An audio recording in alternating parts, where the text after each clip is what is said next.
तो मैं कृष्णकांत तिवारी पुनः एक बार आप सभी का स्वागत करता हूं आपके अपने परिवार के सक्सेस हब में।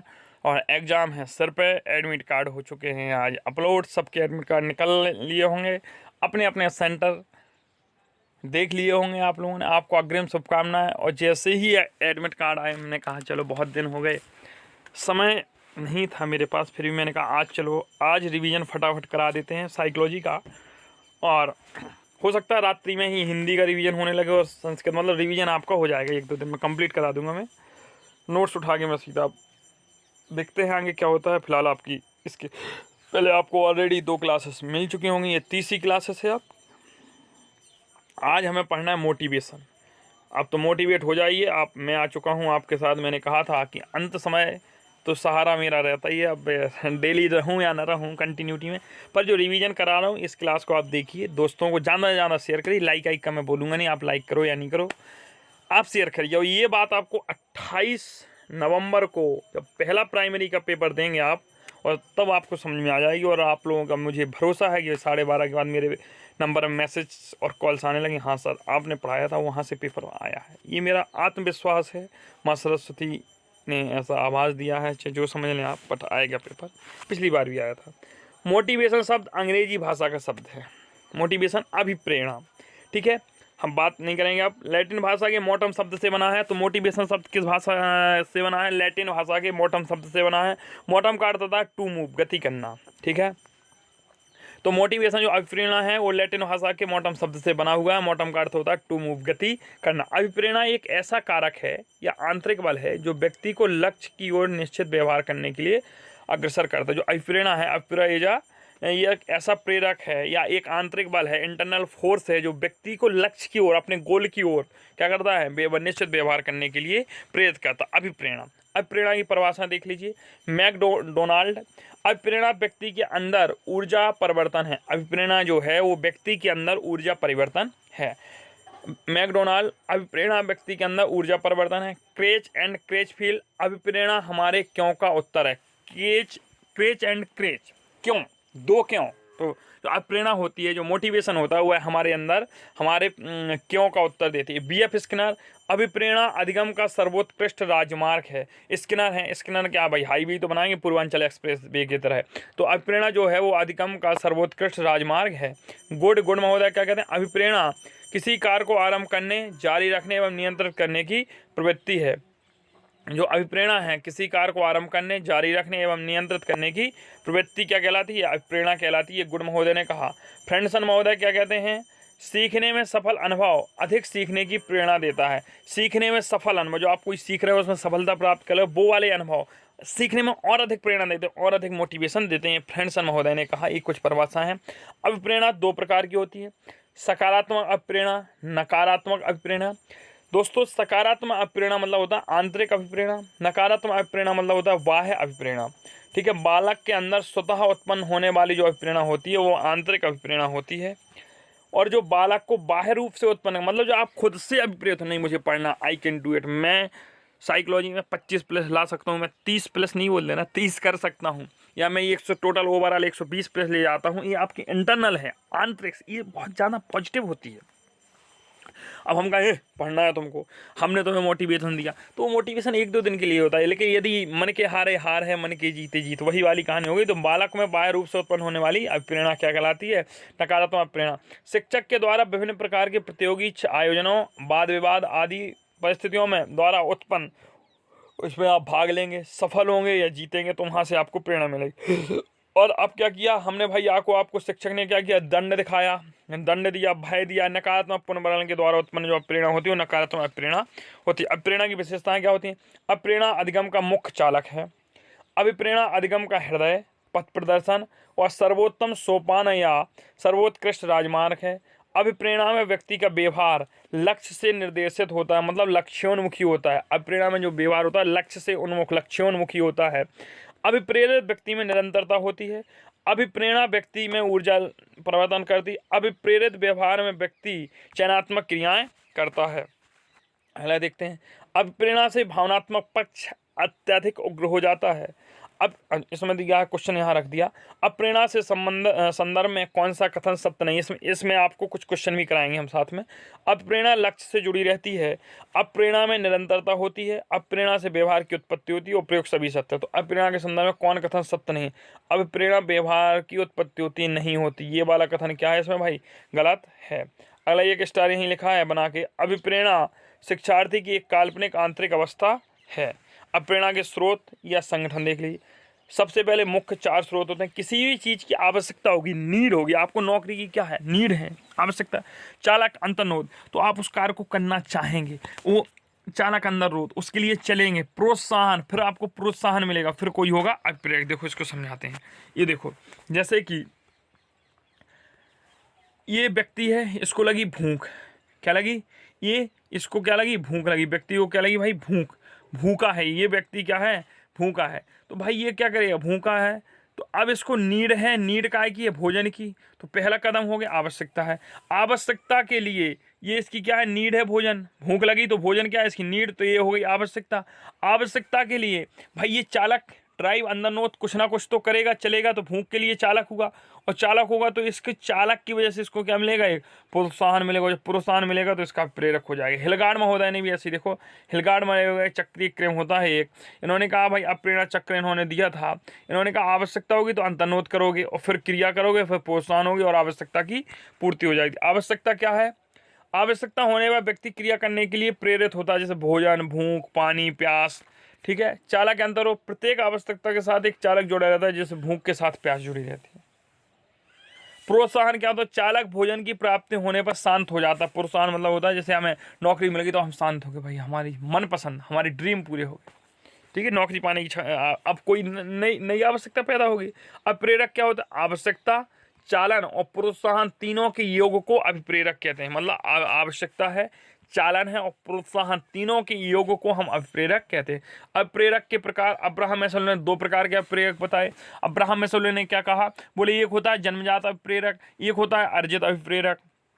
जन्मजात अभिप्रेरक क्या होता है, जैसे सेक्स हो गया, सुरक्षा की आवश्यकता हो गई, भूख हो गई, प्यास हो गई, नींद हो गई।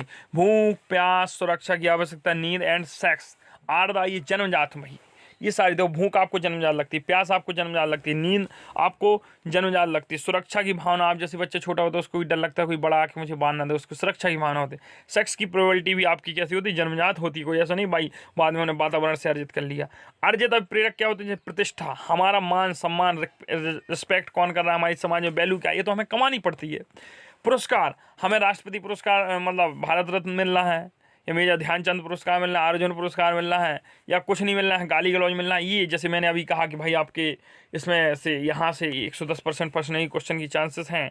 जो पिछली क्लास हमने ब्लूम वाले बताए थे वो तो आते ही आते हैं। रुचि है, किस चीज़ में रुचि है, सम्मान, आदत, अभिवृत्ति, ये सारे क्या होते हैं, अर्जित अभिप्रेरक होते हैं। थॉमसन महोदय के अनुसार भी 2 होते हैं, लेकिन इन्होंने बदल दिया, बोले एक होता है प्राकृतिक अभिप्रेरक, एक होता है कृत्रिम। प्राकृतिक अभिप्रेरक क्या होता है, खेलना, सुख प्राप्त करना, ये प्राकृतिक अभिप्रेरक होते हैं यहाँ स्वाभाविक। और कृत्रिम क्या होते हैं, दंड है, पुरस्कार है, सम्मान है, प्रतिष्ठा है, ऐसा कह भी सकते हैं। और जबकि इन्हीं को कृत्रिम को ही इन्होंने क्या कहा, अब्राहम मैस्लो ने अर्जित अभिप्रेरक। गैरेट के अनुसार 3 प्रकार के अभिप्रेरक होते हैं, जैविक, मनोवैज्ञानिक और सामाजिक। जैविक में क्या होता है, भय, क्रोध, प्रेम, ठीक है। भय, क्रोध, प्रेम गैरेट के अनुसार 3 प्रकार के अप्रेरक होते हैं। पहला जैविक अप्रेरक, मनोवैज्ञानिक या मनोसामाजिक अप्रेरक, तीसरा होता है सामाजिक अप्रेरक, ठीक है। ये मनोसामाजिक है, ध्यान रखना, मनोसामाजिक और ये है सामाजिक। तो भय, क्रोध, प्रेम जैविक है, और जबकि मनोसामाजिक या मनोवैज्ञानिक में कौन है, रचनात्मक चिंतन। सामाजिक अप्रेरक क्या है, प्रतिष्ठा और सम्मान। फिर इसके बाद पढ़ते हैं अप्रेरणा के सिद्धांत। तो मूल प्रव्यात्मक सिद्धांत है, मूल प्रवृत्ति का सिद्धांत विलियम मैकडूगल ने हुआ था, हम पहली क्लास में पढ़ा चुके हैं आपको। मूल प्रवृत्ति शब्द का संप्रत्यय को पहली बार विलियम जेम्स द्वारा प्रयोग किया गया था। मूल प्रवृत्ति का जनक किसको माना जाता है, विलियम मैकडूगल को माना जाता है। जबकि मूल प्रवृत्ति शब्द को पहली बार प्रयोग किसने किया था, विलियम जेम्स ने किया था। मूल प्रवृत्ति शब्द की विस्तृत व्याख्या, व्यवस्थित अध्ययन विलियम मैकडूगल द्वारा किया गया, इसलिए विलियम मैकडूगल को प्रवृत्ति का क्या कहा जाता है, मूल प्रवृत्ति का क्या कहा जाता है, जनक कहा जाता है। यह अभिप्रेरणा का पहला सिद्धांत था। शरीर है, शरीर से मस्तिष्क, मस्तिष्क से मन, मन 3 प्रकार का होता है, अचेतन मन, अर्धचेतन, चेतन। तो अचेतन मन को ही मूल प्रवृत्ति कहते हैं। मूल प्रवृत्ति की विशेषताएं क्या होती हैं?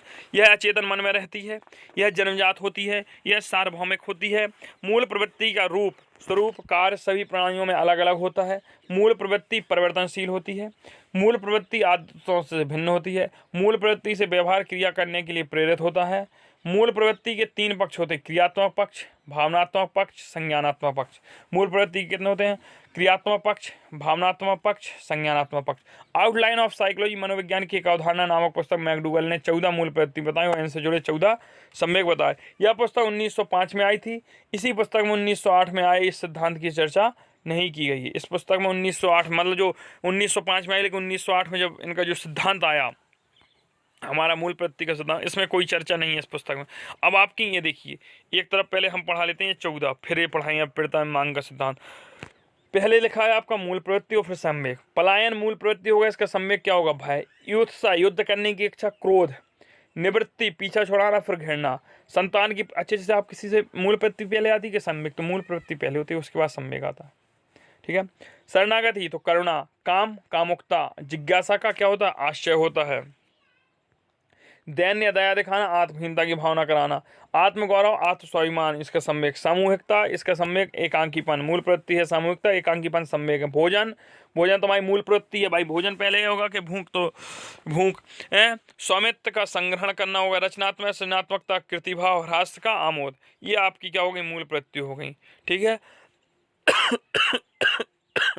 यहीं देख लेते हैं। अब प्रेरणा या मांग का सिद्धांत या आवश्यकता का सिद्धांत, ये किसका था? अब्राहम मैस्लो का था। 1954 में मानवतावाद का प्रतिपादन किया। मानवतावाद, आशावाद का जनक अब्राहम मैस्लो को माना जाता है। मनुष्य ने अपनी मांगों से आवश्यकताओं की पूर्ति करने के लिए प्रेरित किया और इसकी 5 प्रमुख आवश्यकताएं पदानुक्रम होती हैं। पहला, किसी व्यक्ति को शारीरिक मांग चाहिए, उसको भाई शारीरिक मांग, शरीर अच्छा होगा, शारीरिक। फिर उसके बाद उसको सुरक्षा की मांग, उसकी सुरक्षा होगी। फिर समाज, फिर उसको प्रेम होगा, किसी से प्रेम संबंध, समाज होगा। समाज हो गई तो फिर वो सम्मान चाहेगा, और जब सम्मान उसको उपलब्धि मिल जाएगी तो आत्मसिद्धि हो जाएगी। आत्मसिद्धि मतलब बहुत नाम रोशन होगा, भगवान में विलीन हो जाना। ठीक है, बात खत्म। मनुष्य अपनी मांगों के लिए आवश्यकता से क्रिया करने के लिए प्रेरित किया जाता है। अगला सिद्धांत है संतुलन स्थैर्य का सिद्धांत। इसके प्रवर्तक थे चैपलिन, कोकर और एप्पल। इन्होंने आपके व्यवहार में संतुलन का भाव, संतुलन स्थैर्य का सिद्धांत जो है वो चैपलिन, कोकर, एप्पल ने दिया था। सक्रियता का सिद्धांत, इसके प्रवर्तक शोले सबरी एवं मोलगेव थे। सक्रियता के सिद्धांत के प्रवर्तक कौन थे? शोले सबरी एवं मेलगोव थे। व्यवहार की दक्षता पर सर्वाधिक बल दिया, प्राणी को सक्रिय रखता है, क्रिया करने के लिए प्रेरित करता है, ये सक्रियता का सिद्धांत है। इन्होंने व्यवहार की दक्षता पर क्या दिया? सर्वाधिक बल दिया। अगला है उपलब्धि और प्रेरणा का सिद्धांत, इसको महा इंपॉर्टेंट करो। डेविड सी मैक्सीलैंड ने दिया। उपलब्धि और प्रेरणा का सिद्धांत किसने दिया? डेविड सी मैक्सीलैंड ने दिया। सहयोगीकर्ता कौन थे?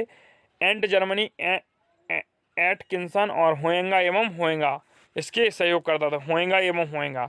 उपलब्धि की चाह में प्राणी क्रिया करने के लिए प्रेरित होता है। प्राणी को जब अपने सामने उद्दीपक दिखाई देता है तो आप क्रिया करने के लिए प्रेरित होंगे। प्राणी को जब अपने सामने उद्दीपक दिखाई देता है तो अपने आप क्रिया करने के लिए क्या होता है? प्रेरित होता है। अब प्रेरणा का मनोविश्लेषणवादी सिद्धांत क्या है? इसका प्रवर्तक सिगमंड फ्राइड था। इसके 2 शिष्य थे, एडलर और कार्ल जुंग। सिगमंड फ्राइड ने अचेतन, अर्थचेतन, चेतन मन बताया। प्रोत्साहन का सिद्धांत किसने दिया? बोल्स एवं कॉफमैन ने। आनुवांशिकी पेंटन का सिद्धांत लॉरेंज महोदय ने दिया। अब प्रेरणा को अधिगम का हृदय व स्वर्णपथ कहा जाता है।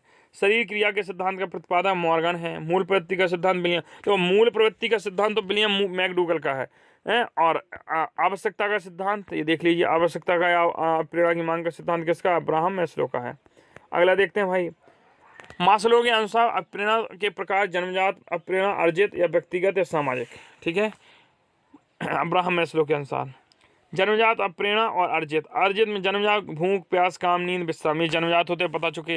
अर्जित में क्या होता है भाई? अर्जित इसकी 2 प्रकार से होते हैं, व्यक्तिगत प्रेरणा और एक सामाजिक। व्यक्तिगत में क्या है? आनंद है, जीवन लाभ है, अभिरुचि, अभिवृत्ति, अचेतन मन।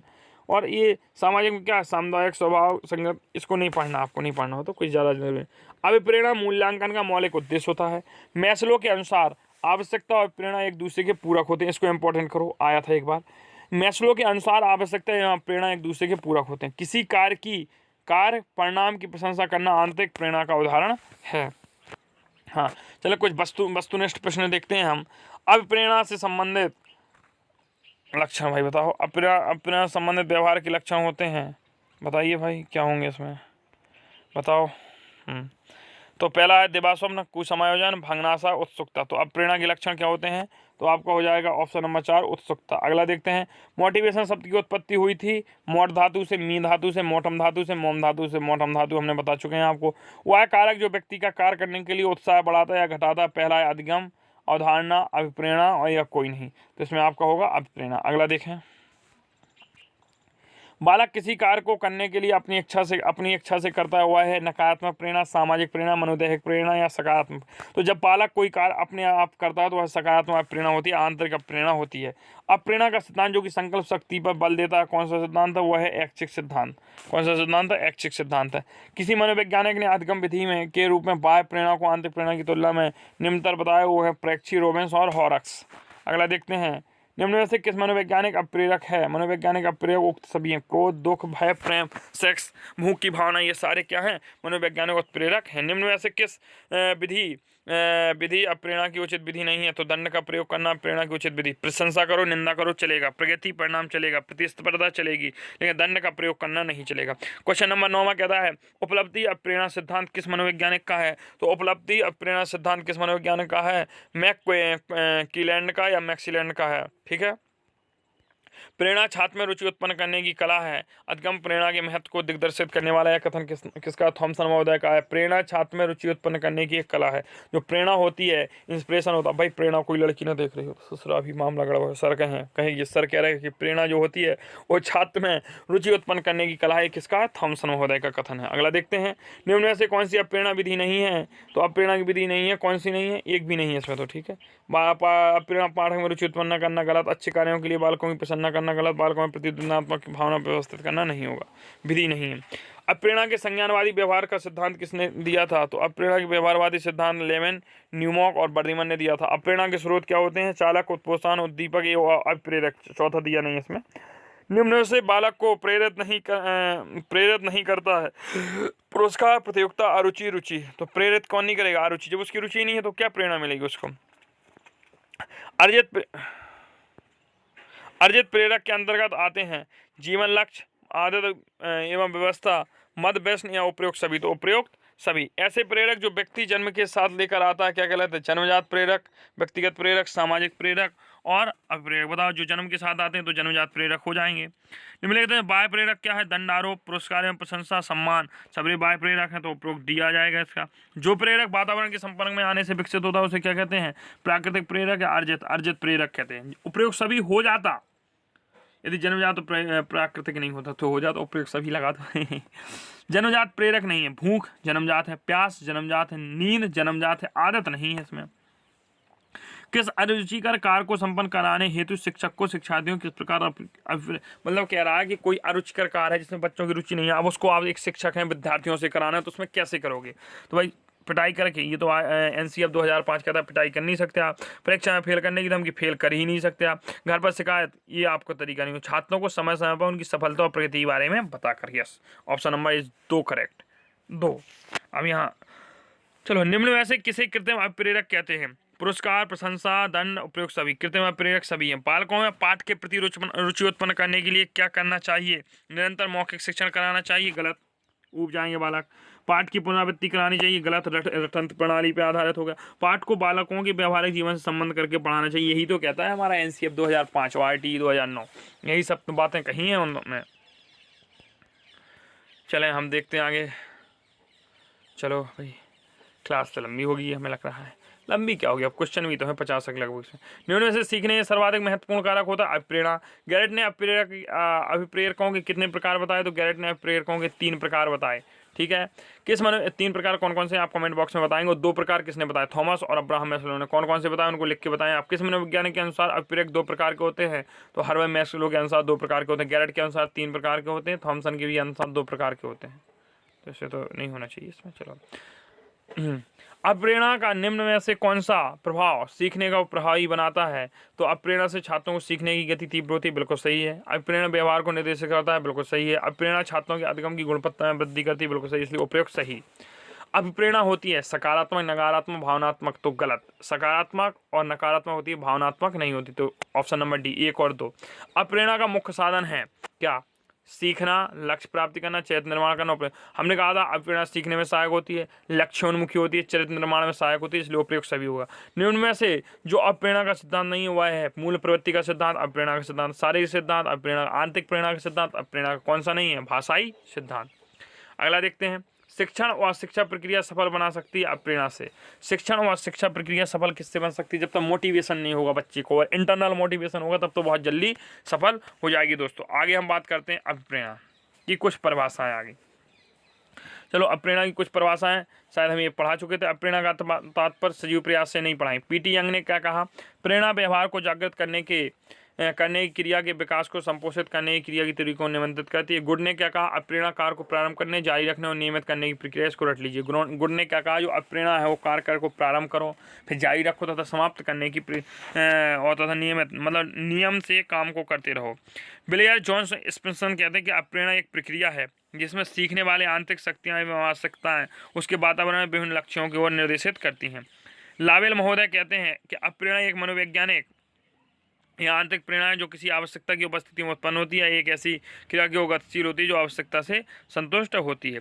मैकडूगल महोदय कहते हैं अप्रेरणा की व्याख्या जन्मजात मूल प्रवृत्तियों के आधार पर की जाती है। पहली परिभाषा कहते हैं मैकडूगल महोदय कहते हैं जो अप्रेरणा की व्याख्या है वो जन्मजात मूल प्रवृत्तियों के आधार पर की जाती है। दूसरी परिभाषा कहते हैं कि अप्रेरणा वे शारीरिक या मानसिक दशाएं हैं जो किसी कार्य को करने के लिए प्रेरित करती हैं। कह रहा है कि अप्रेरणा वे शारीरिक या मानसिक दशाएं जो किसी कार्य को करने के लिए क्या करती हैं, प्रेरित करती हैं। एंडरसन कहते हैं सीखने की प्रक्रिया सर्वोत्तम रूप से आगे बढ़ती है यदि वह अप्रेरित होगी।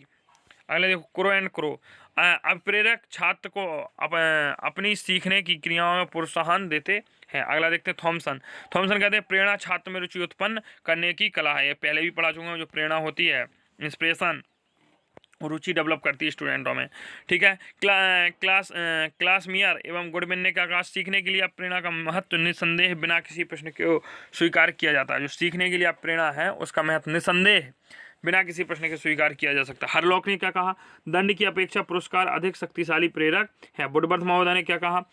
अप्रेरणा की शक्ति दशाओं का वह समूह है जो व्यक्ति को किसी निश्चित उद्देश्य की पूर्ति के लिए निश्चित व्यवहार स्पष्ट करती है। संक्षेप में अभिप्रेरणा उपयुक्त 4 पदों की आवश्यकता, चालन, उद्दीपन और संयुक्त होती है। अप्रेरणा के प्रकार मैस्लो के अनुसार 2 होते हैं, थॉमसन के अनुसार भी 2 होते हैं, पढ़ा चुके। अप्रेरणा चक्र हमने पढ़ा दिया। हिलगार्ड महोदय का चक्र भी होता है।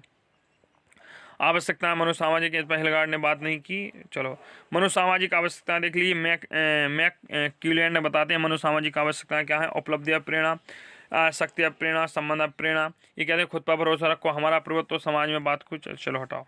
ये मुर्रे के अनुसार देख लीजिए। मुर्रे ने 20 प्रकार की प्रेरणा बताई। ERG सिद्धांत देख लीजिए। अस्तित्व और संबंध और विवृद्धि सिद्धांत, मतलब एक्सिटेंस, रिलेशनशिप एंड ग्रोथ सिद्धांत किसका है? ERG सिद्धांत एडलर महोदय का। अभिप्रेरणा का द्विकारक सिद्धांत हर्जबर्ग महोदय का है। उत्प्रेरक और सूक्ष्मता। अगला देखते हैं मैकलियन का, ये देख लीजिए चक्र आवश्यकता। ये तो चक्र बता चुके हैं आप लोगों को। चलें अप्रेरणा के प्रकार, ये भी हम अभी बता चुके हैं। दंड, पुरस्कार, स्रोत, बाह्य। चलो इसको एक बार और देख लीजिए। अप्रेरणा के आंतरिक अप्रेरणा, बाह्य अप्रेरणा, इसका क्या है? यह हमेशा आंतरिक इच्छाओं पर निर्भर होती है, हमारे पास स्वतः आती है। बाह्य, चलो समय नहीं बर्बाद करते हैं आपका, जो चीज़ें होगी।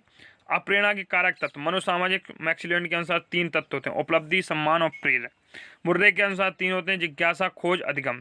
मास्लो एवं रोजर्स और आलबंडूरा के अनुसार 2 होते हैं, आत्मसिद्धि, आत्म प्रभाविता। यह दोनों अंतरिकता की पहचान कराती है, समर्थ सपनाओं को बढ़ाती हैं। अगला देख लीजिए आवश्यकता मास्लो के अनुसार देखिए आत्मसिद्धि मास्लो के अनुसार, और सम्मान, प्रेम संबंध, शारीरिक सुरक्षा। जबकि एडलर के अनुसार विकास, ग्रोथ, वृद्धि, अस्तित्व। मैकलैंड के अनुसार शक्ति, उपलब्धि, संबंध, चौथा होता ही नहीं। हर्जबर्ग के अनुसार उत्प्रेरक और स्वतंत्रता 2 ही होते हैं। ठीक है।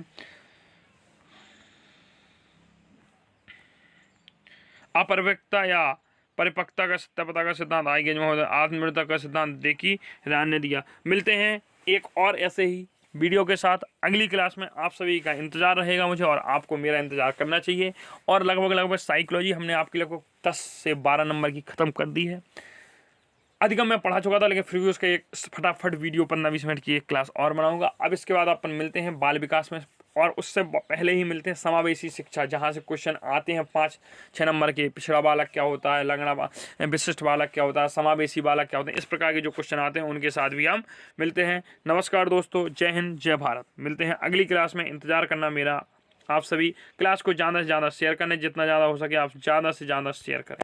शेयर करना है आपको, सभी दोस्तों तक पहुंचाना है। अपने सोशल मीडिया पर शेयर करिए लिंक, यदि आपको क्लास अच्छी लगी हो। और इसका अंदाज़ा आपको होगा किस दिन होगा, 28 नवंबर को। तब आपसे मैं रूबरू होऊंगा लाइव।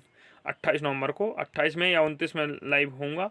ठीक है, मिलता हूँ अगली क्लास में। अगली क्लास जस्ट अभी मिलता हूँ, इसी के बाद 1 घंटे बाद। नमस्कार दोस्तों।